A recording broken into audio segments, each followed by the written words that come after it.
প্রিয় বন্ধুরা, কেমন আছো তোমরা? আশা করছি ভালো আছো। আজও একটা নতুন রেসিপি নিয়ে হাজির হয়েছি। সামান্য কিছু উপকরণ দিয়ে ভীষণই টেস্টি একটা রেসিপি শেয়ার করব। আশা করছি তোমাদের ভালো লাগবে।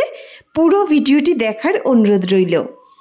তো দেখো বন্ধুরা, প্রথমেই একটা পাত্রে এই কাপের মাপ করে নিয়ে নিলাম 1 কাপ আটা আর 1 কাপ ময়দা। এখানে চাইলে পুরোপুরি আটা দিয়েও করতে পারো বা ময়দা দিয়েও করতে পারো। ময়দাটা যেহেতু স্বাস্থ্যের জন্য ভালো না, তাই আটা ময়দা দুটোই মিক্স করে করলাম। আর এর মধ্যে অ্যাড করেছি 1/2 চামচের একটু বেশি ইস্ট আর 1/2 চামচ মতো চিনি। হাত দিয়ে শুকনো উপকরণগুলো ভালো করে মিশিয়ে নিয়েছি। এবার দিয়ে দিলাম 1 চামচ মতো রিফাইন অয়েল। এবার রিফাইন অয়েলটা দিয়ে সব কিছুর সঙ্গে ভালো করে হাত দিয়ে ময়াম দিয়ে নিতে হবে। ভালো করে মিশিয়ে নিয়েছি আটা আর ময়দার সঙ্গে। দেখো, হাত দিয়ে মুঠ করলে কিন্তু এরকম দলা পেকে যাচ্ছে।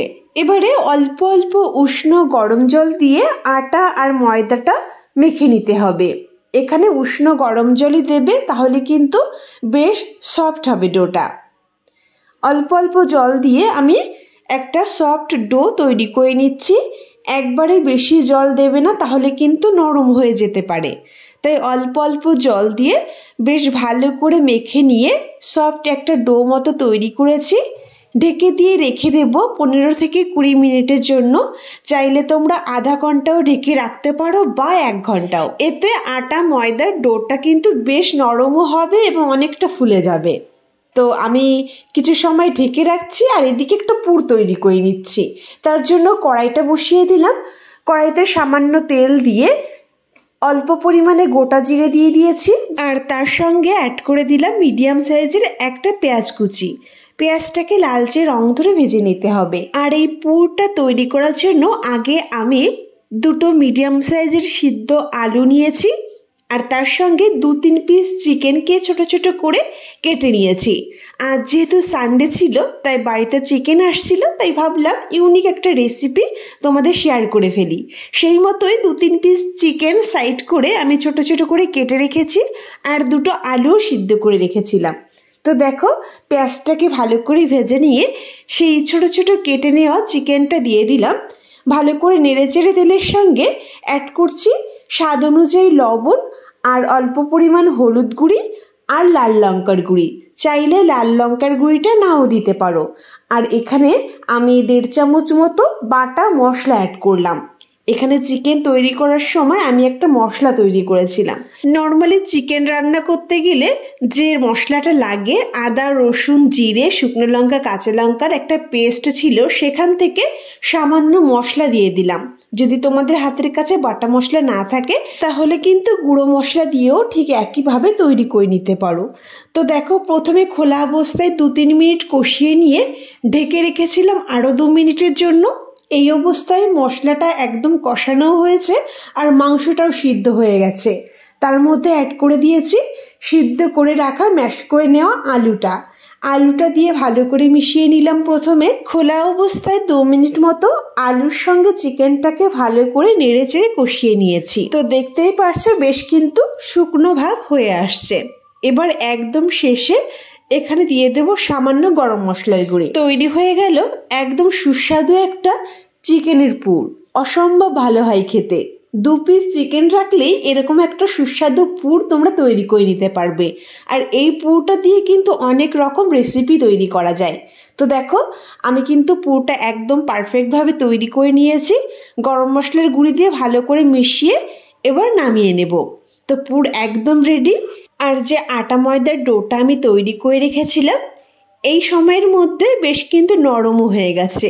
চাইলে তোমরা একটু পরেও তৈরি করতে পারো, তবে প্রয়োজন হবে না। 15 থেকে 20 মিনিট রাখলেই যথেষ্ট। তো এবার ঢাকাটা তুলে নিয়ে হাত দিয়ে আরও একবার ভালো করে ডোটাকে মেখে নিয়েছি। এবার ছোট ছোট কয়েকটা লেচি কেটে নিচ্ছি। তোমরা যেরকম সাইজ করে তৈরি করতে চাইছো সেই হিসাবে লেচিগুলো কেটে নেবে। তো দেখো, ঠিক এইরকম মিডিয়াম সাইজের কয়েকটা লেচি আমি তৈরি করে নিলাম। মোটামুটি 6-7টা লেচি তৈরি হয়েছে। সবগুলো লেচিকে গোল গোল করে পাক করে রেখে দিলাম। এবার একটা বেলুন পিড়ে নিয়ে নেব। প্রথমে বেলুন পিড়ে এবং হাতে একটু তেলে মেখে নিয়ে একটা লেচি নিয়ে নেব আর নর্মালি আমরা রুটি তৈরি করতে গেলে যেরকম রুটি বেলে নিই ঠিক সেরকমই বেলে নিতে হবে। অন্যরকম মোটা রাখারও প্রয়োজন নেই বা পাতলা করলেও কিন্তু চলবে না।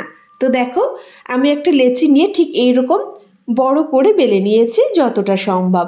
খুব বেশি পাতলাও করিনি, আবার খুব বেশি কিন্তু মোটাও রাখিনি।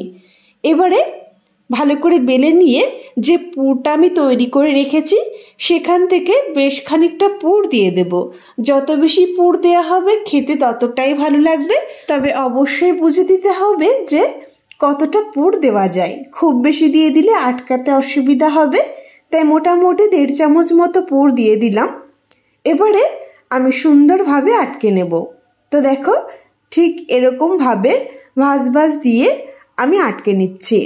এইভাবে যদি আটকে নেওয়া হয় একদমই কিন্তু খুলেও যাবে না, আর খুব সুন্দর সিলও হয়ে যায়। খুব সহজেই আটকানো যায়, এটা মনে হয় সবাই খুব সহজে তৈরি করতে পারবে। এইভাবে আমি সবগুলো তৈরি করে নেব। তো দেখো বন্ধুরা একটা কিন্তু তৈরি হয়ে গেল। এবার যে বাড়তি অংশটা পড়ে থাকবে এটা কিন্তু আবার ফেলে দিতে হবে, তা না হলে কিছুটা অংশ এইভাবে মুখের কাছে থাকলে ভালো লাগবে না খেতে। তো যে বাড়তি অংশটা রয়েছে আটা ময়দার ডো থেকে সেখান থেকে আমি বাদ দিয়ে দিলাম, আর আঙুল দিয়ে একটু চাপ দিয়ে ঠিক এইরকমভাবে তৈরি করে নিলাম। আর একইভাবে আমি সবগুলো তৈরি করে নেব। তো দেখো বন্ধুরা ঠিক একই রকমভাবে আরও একটা লেচি নিয়েছি, আর যতটা সম্ভব বেলে নিয়েছি। খুব বেশি পাতলাও না আবার খুব বেশি মোটাও না। তারপর বেশ খানিকটা পুর দিয়ে দিলাম, আর ঠিক একই রকমভাবে আটকে নিচ্ছি। সবগুলো একই রকমভাবে আমি তৈরি করে নিয়েছি। তো দেখো সবগুলো কিন্তু আমার তৈরি হয়ে গেছে। আর একটা পাত্রে রেখে আমি ঢেকে রেখেছিলাম, যেহেতু এখানে ইস্ট দেওয়া হয়েছে যতটা ঢেকে রাখবে ততই ভালো, ততই ফুলবে। তো সবগুলো তৈরি হয়ে গেল। এবার একটা কড়াইতে সামান্য রিফাইন অয়েল দিয়ে দিলাম। খুবই সামান্য তেলে আমি ভেজে নেব। অল্প তেল দিয়ে কড়াইয়ের চারিদিকে ছড়িয়ে দিলাম। এবার এক এক করে সবগুলো দিয়ে দিচ্ছি যতগুলো দেওয়া সম্ভব। মোটামুটি কিন্তু সবগুলোই ধরে গেছে। একবারে সবগুলো দিয়ে এক সাইড ভাজা হওয়ার জন্য ওয়েট করব, তবে আঁচটাকে মিডিয়ামে রেখে ঢেকে দিলাম। ঢেকে দিলে কিন্তু খুব ভালো ভাজা হবে আর সুন্দর ফুলবেও। ঢাকা দিয়ে 2 মিনিট পর ফিরে আসছি, আর দেখতেই পারছো কতটা ফুলেছে, আর এক সাইড কিন্তু বেশ কালারও ধরে গেছে। সবগুলো উল্টে দিলাম, আর কতটা লোভনীয় লাগছে দেখো বন্ধুরা। ভীষণই সফট হয়, আর চিকেনের পুরটার তো কোনো কথাই হবে না, অসম্ভব টেস্ট হয়।